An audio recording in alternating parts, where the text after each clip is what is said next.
This may sound repetitive. I also have a poem about mothers, but mine takes place in Mississippi, and as I was confessing to Heidi, I know nothing at all about Mississippi. I mean, I grew up in Georgia, and I've been to Elvis's birthplace, but that's all. But that's sort of my philosophy of poetry. You just make up this stuff, you know. So this is called Mama Said.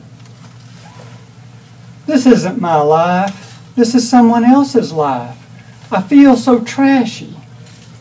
There was no wall of water, no sudden rushing in, only a progress the color of mud, flat, indifferent, spreading across the yard and into the house. A puddle that grew wide on the kitchen floor, then covered it, absorbing the hall and climbing as an old man would, or a toddler, the steps. And Mama said, "Gardener, do something, gardener, make it go down." We climbed above it, my father speaking almost in a whisper. "Hush, Rosalind, hush," his voice trembling but low, drowned out by the shrieks of Mr. Rickles. My mother's Pekingese, a dog we hated, neurotic even on the dullest days, and now insane, yapping in shrill, reverberating shrieks.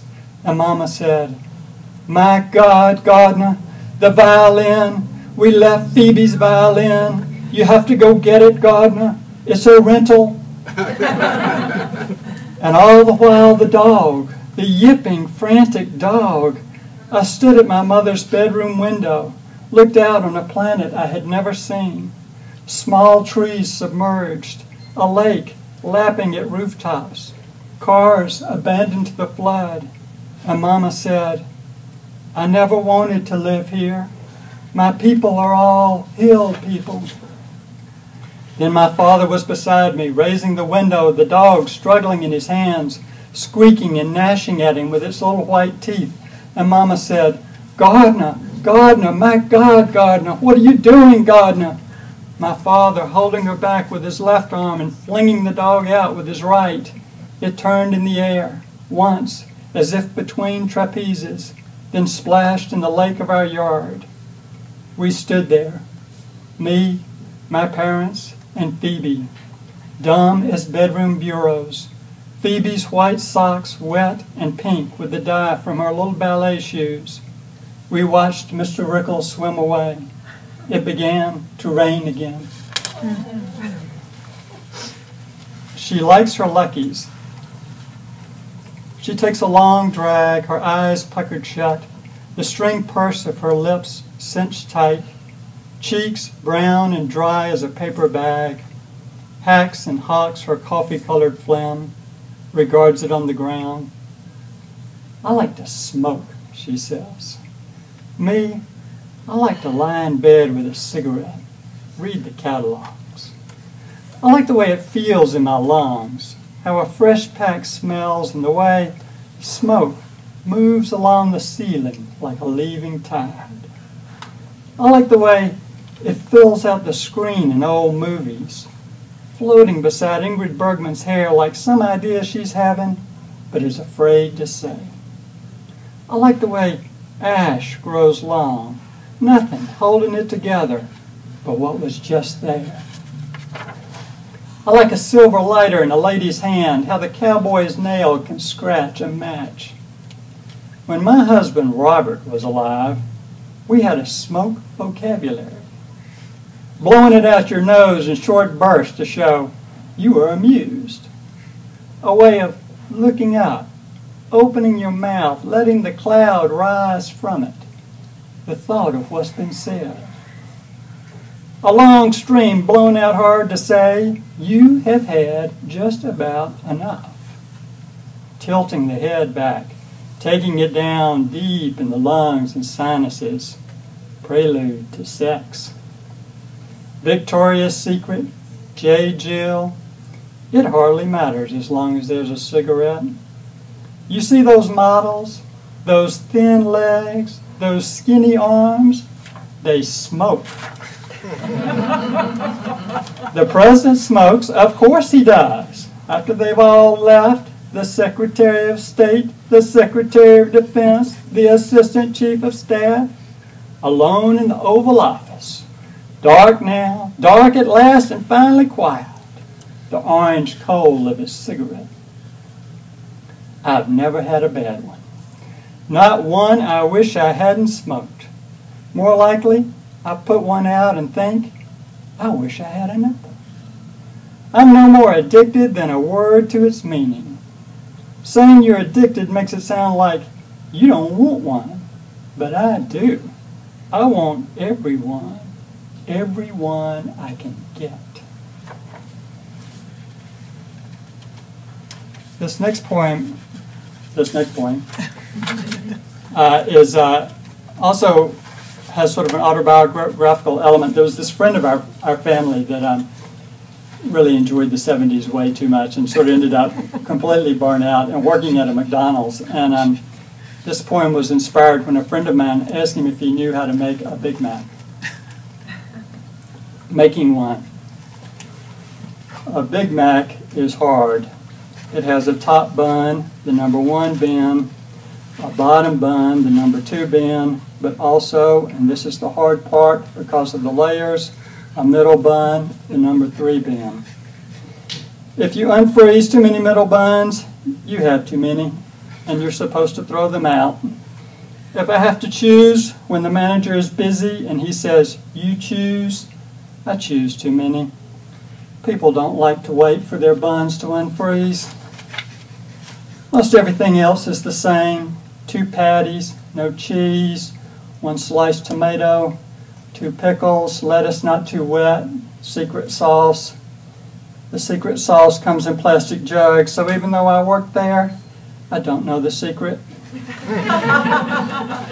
Since it's a special meal, not like a cheeseburger, which gets wrapped in paper, even a double cheeseburger just gets wrapped in paper, it gets a box. At first, I didn't know how to fold the box so it stood up. Now I do.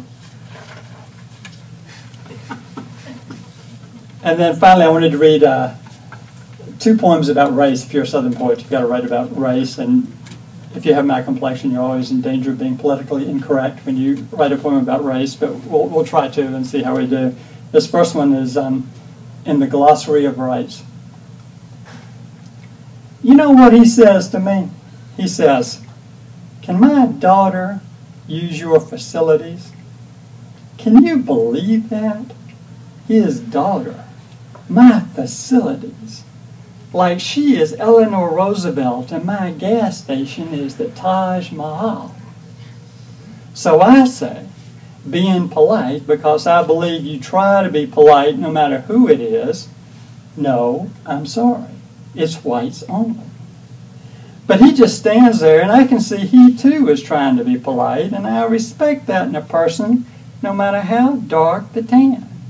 He says, but she has to go. She's about 6 or 7, cute as a chocolate drop, her hair tied up in pink scraps, 1 pigtail heading north, the other due west. I say to him, you know what would happen to my business if I started letting Negroes use my restroom? And he says, cool as a cucumber, don't you know, probably it would pick up. Swear to God, that's all he said. Probably it would pick up. And that is the day I sold my soul to the devil, Martin Luther King, and the NAACP.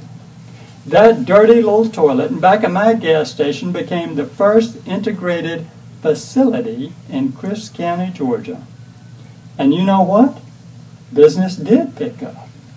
For every white customer I lost, 5 coloreds came in to buy peanuts, Coca-Colas, and juicy fruit. My facilities. Don't you just love it? Where you reckon he learned that word?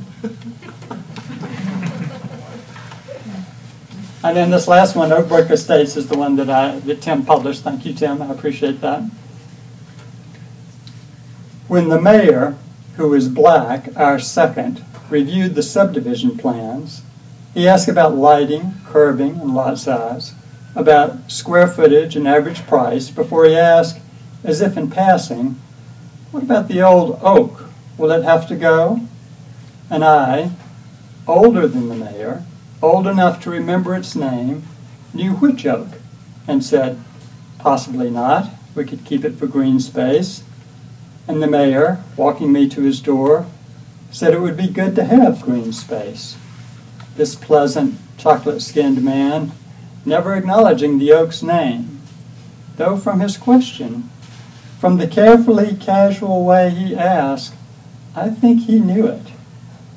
That he had been told the name by a father or grandfather, though neither could have seen it as I did, or been there as I was, when last it was put to that purpose.